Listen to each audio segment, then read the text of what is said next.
So a man appeared in front of St. Pete at the pearly gates. And St. Peter said to him, "Have you done anything of any merit?" And the man thought for a moment, and he said, "Well, yes, I was on a trip to the Black Hills in South Dakota when I came across a motorcycle gang that was harassing a young woman. When I asked them to stop, they ignored me. So I walked up to the biggest guy covered in tattoos, and I hit him across the face. And I tipped over his motorcycle, and I grabbed his nose ring and pulled it out of his nose and threw it on the ground. And I said, 'If you guys continue to harass this woman, this is what each of you will get.'" St. Peter was curious. When exactly did this happen? Just a few minutes ago. I love this story because when our individual sense of self, what we call the ego, is triggered, it most often, especially if we're not aware, thinks that violence should be met with violence. And yet what this story beautifully illustrates is that violence only fosters more violence. Maybe not right in the moment, but mark my words, violence usually will come back and bite us later. Next Sunday marks the beginning of a season for nonviolence. It runs from January 30th to April 4th. It is sandwiched in between the anniversary of Mahatma Gandhi's death and Martin Luther King Jr.'s death, 64 days. And here's how it is described. A season for nonviolence is a grassroots campaign dedicated to promoting nonviolence as a powerful way to heal, transform, and empower our lives and our communities.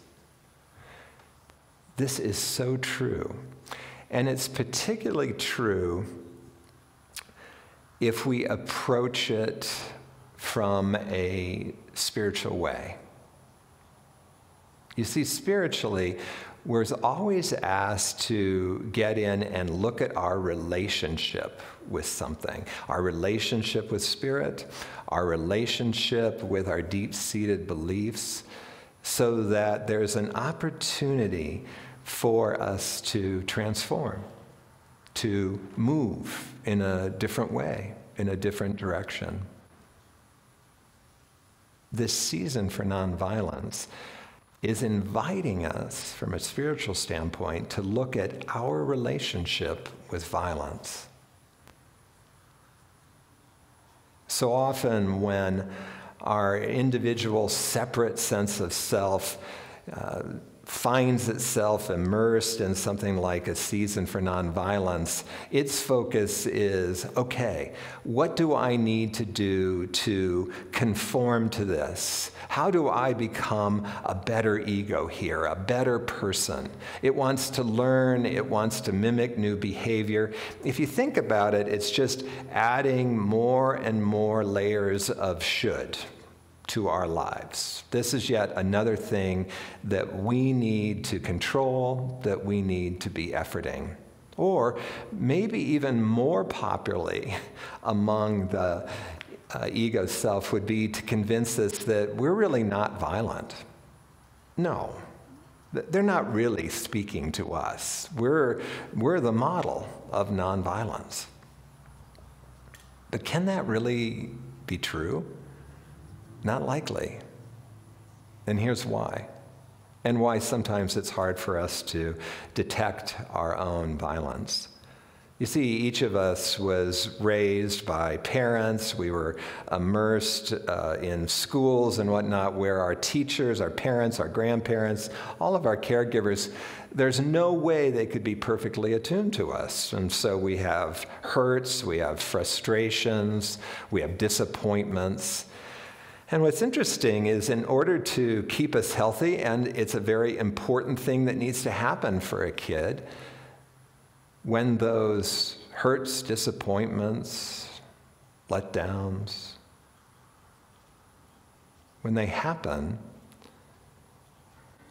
the ego exiles them to the subconscious. Doesn't want us to be overwhelmed by those feelings, doesn't want us to continue to feel those feelings. And as I said, it's important that that happens. The problem is that life has a way of getting in there and stirring up that pot of unconscious or poking at it. And we don't tend to like that. Oh, we may not be overtly violent about it, but we'll be angry, we'll be passive aggressive, we'll experience a lot of tension, or we may collapse. All of these are ways that we relate to violence.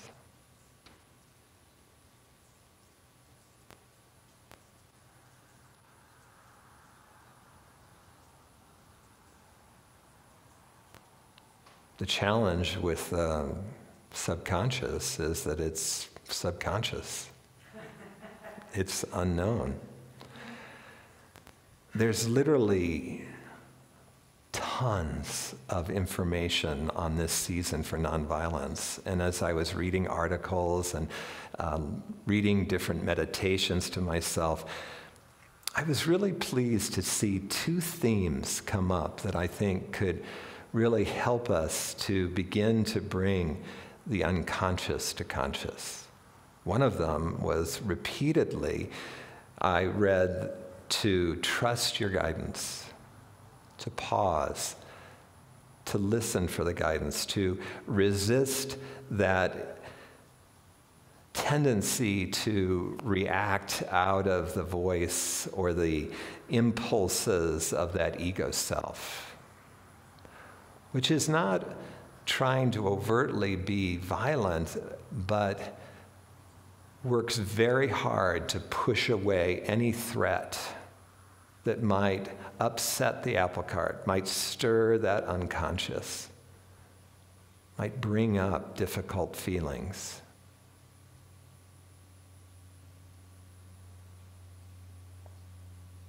So as we do our spiritual practice, we develop the capacity to symbolically count to 10 and to listen. And then the second thing that was talked about over and over again is trust your truth. And by that I mean your personal truth. What is your truth in the moment? I have realized that there are many things in my life where it's not clear to me right away what the truth is. I have to contemplate what the truth is because there are layers and layers and layers of beliefs and shoulds that tend to taint my clarity around what my truth is. But see if you can't track with me that if you're living your truth, if you're following the guidance of a higher power, then in some way it's much more satisfying than to be living according to the shoulds and the rules of your family, of your culture, of your workplace. There's something incredibly satisfying about being yourself. And with that, then there is a tremendous reduction in the frustration. Oh, there can be some anxiety around it because often it's new. Often we feel like we're very alone. You know, we're stepping away from the norm in some ways. We're stepping out of the culture that we've known, and yet we're aligning with something that is real and true for us. There's no residual. And thus there is less frustration, hurt, abandonment. We can relax. And in the relaxing, there's more peace.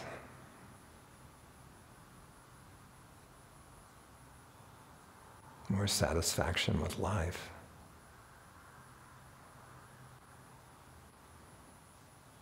But is following guidance and living our truth enough? Let's see. I recently met a gentleman who, and I prodded him a little bit. If you've ever hung out with me, I'm always asking questions. So he probably told me more than he wanted to, but what a powerful story he told me of, especially in his adult years, of having a brother who really picked at everything he did. If he ever tripped in any small way, his brother made it into a big deal. He always felt like he didn't really notice this in the moment, but he felt, as he thought back on it, like he was always needing to apologize for himself, always needing to work to keep the relationship above board, to keep himself in good graces with his brother. And then one day he sort of woke up. And I want to point out to you that we don't often talk about this, but this is one of the aspects of grace, that we have so many layers and we get pulled into so many patterns and so many shoulds in our life, and then all of a sudden we wake up to that pattern, to that abuse. That's grace. And he woke up. And suddenly he confronted his brother and said, listen, I'm not going to apologize for this last thing I did, forgetting an anniversary or something. And in fact, I'd like you to apologize to me. You are constantly riding me for these little insignificant things that happen that are not horrible things, that do not make me out to be the horrible person that you say that I am. Now, if we just pause the story there, that's powerful.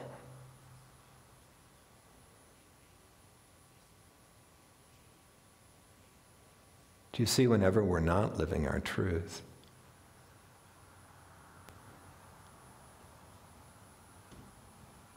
we're somehow held back. In this case, this man was able to stand up for himself, to say, I am not a bad person, to stop always being one down, always being the one that's treading water, trying to get back into good graces. He's simply acknowledging the truth that he's a good person and beginning to support that through his words. But the story goes on. And that his brother found his insistence that he apologize. He, of course, twisted that all around to just, again, how bad he is, continues, every little thing he does, he continues to just blanket the family with how he's a bad person. And it's brought up a good deal of anger in him.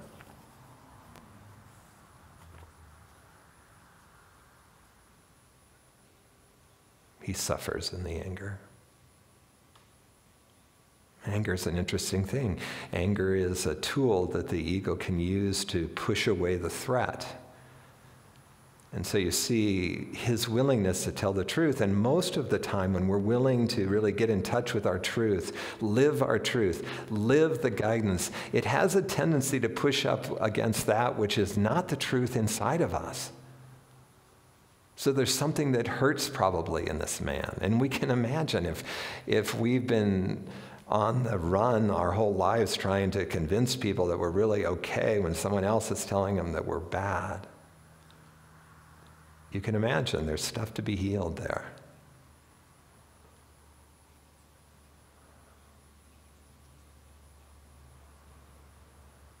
But this man wasn't oriented towards spiritual work. He didn't really even understand what spiritual work was.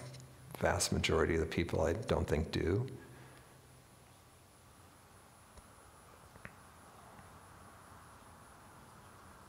And I could feel so clearly that we have to be willing to pair listening to guidance, speaking our truths, with our willingness to get in and do the work around that which comes up, the reactivity that comes up, the resistances that come up, the desire to go back to the old ways that come up. Or we just suffer. We suffer in the outcome. And the whole nature of spiritual growth is to be free of that which holds us back.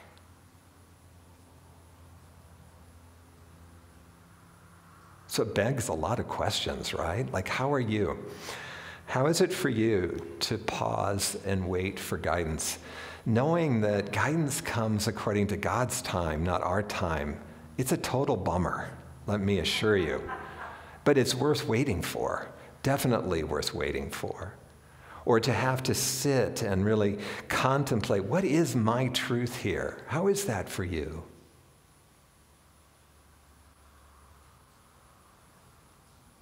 And how is it when there are ramifications to you stepping out in guidance, to you stepping out in truth? Have you been willing to take the deep dive into, and what is the source of these? Why am I angry here? Why am I hurting here? Why do I wish that I had never stepped out in my truth here?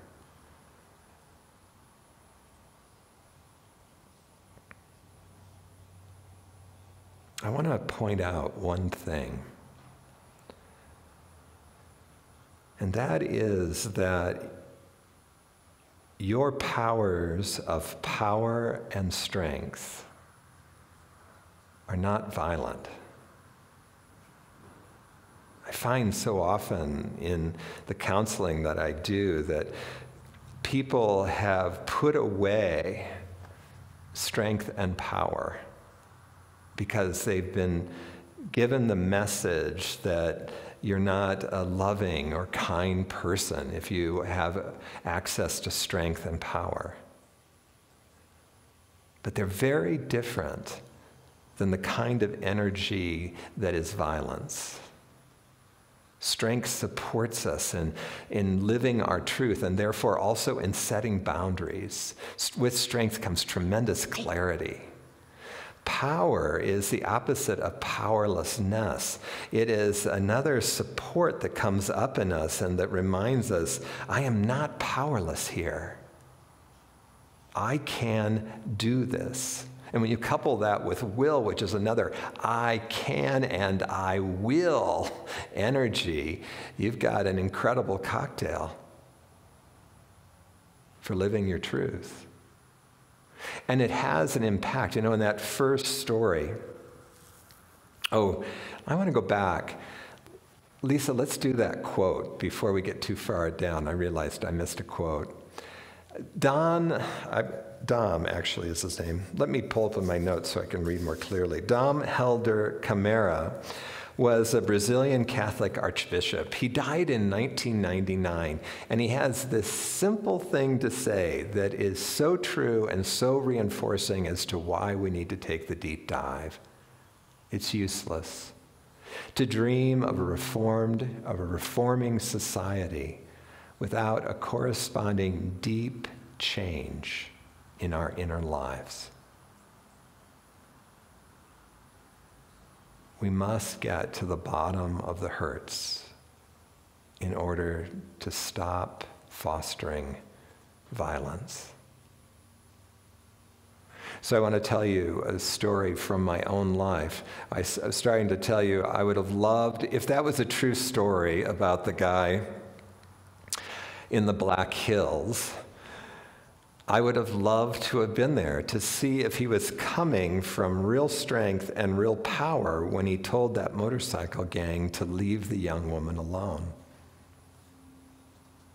My orientation towards violence was to collapse. For most of my life, it was to collapse until I really started taking my own deep dive into my hurts and my woundedness. So one day, and I've told this story before, but it's a perfect illustration.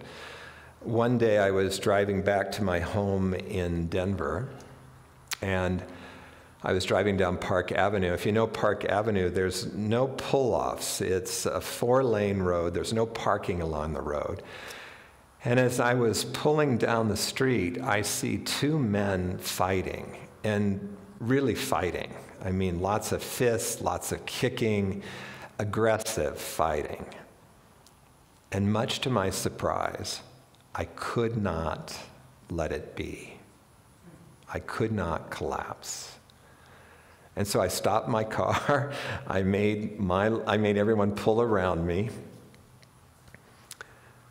This was new for me, okay? So I wasn't going to run right up to them, but I stood up in the threshold of my car, and I started yelling at them. And one thing I recognized afterwards is, you know how you can, now stop that!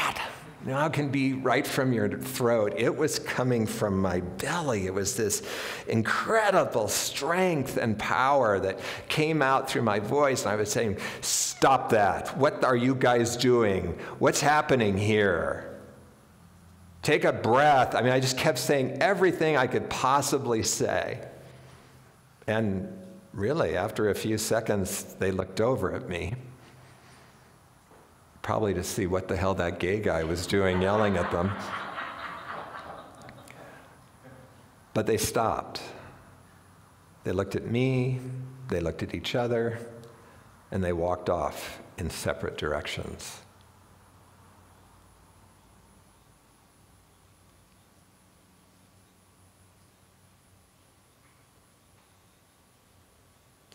You see, our ego self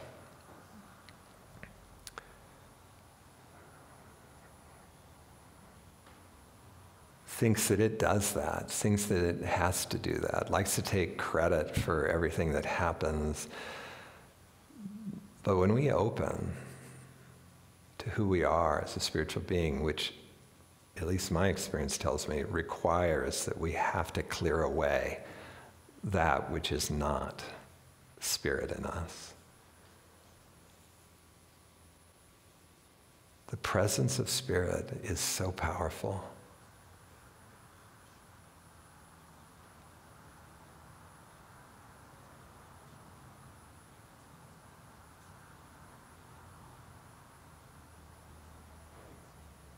When we learn to simply be ourselves, and to trust that we can be ourselves, to live our truth, to live the guidance.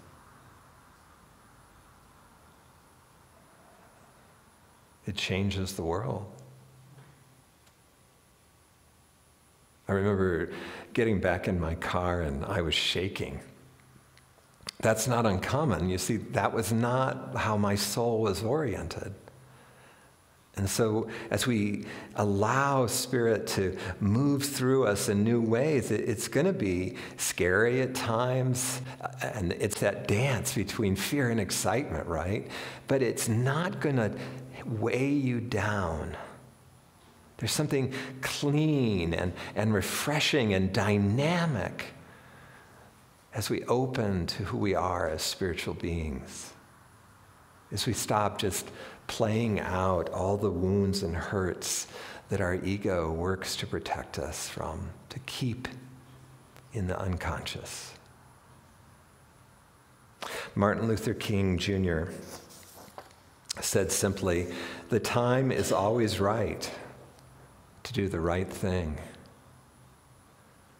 And today I want to leave you with the truth that if you're willing to pause and listen for the guidance, if you're willing to sort out your truth in the moment, then you're doing the right thing at the right time.